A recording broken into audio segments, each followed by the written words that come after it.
Hello and welcome once more to Red Gaming Tech. My name is Amata. Today is the 11th of March, and this time I'm bringing you something a little bit different, as the Epic Games boss, who is of course Tim Sweeney, has spoken out on virtual reality and how he doesn't think that VR is going to fall quickly out of favour with consumers such as, say, 3D TV.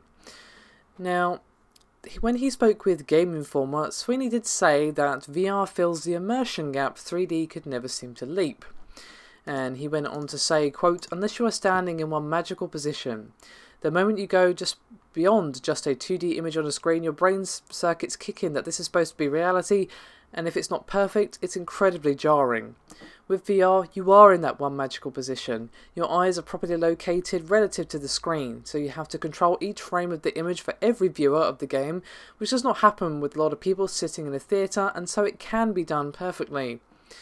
And he went on to say that the only thing stopping VR from perfecting immersion is hardware latency and of course resolution of the screen.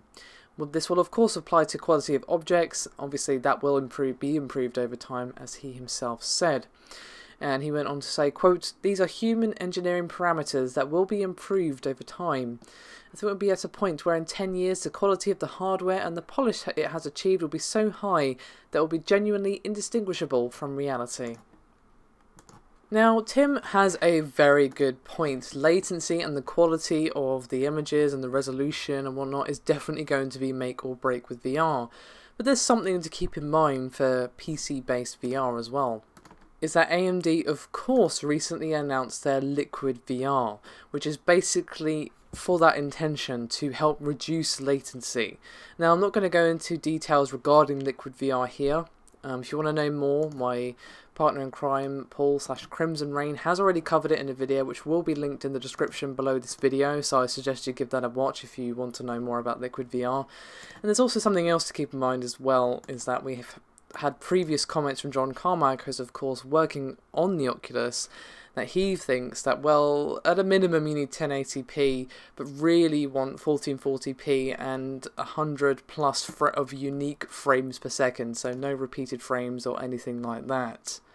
Now obviously what would be really cool is for them to aim for 4K, but obviously that would be very demanding on your machine. However, the next generation of both AMD and Nvidia cards are probably going to help quite a bit with that, and of course even a lower end GPU nowadays can hit 1080p quite easily, so it's looking good for PC VR with both Valve and Oculus being the main contenders in the ring at the moment. Of course we've got Sony with the Project Morpheus, but I have my doubts. Even though it sounds like a really interesting piece of tech, I am just wondering how they're going to get all this power from the PlayStation 4, which is a good machine, don't get me wrong, but it can't compare to a high-end PC, unfortunately. So, do let me know your thoughts and opinions on this particular topic. I'd love to hear from you, and I'll see you next time.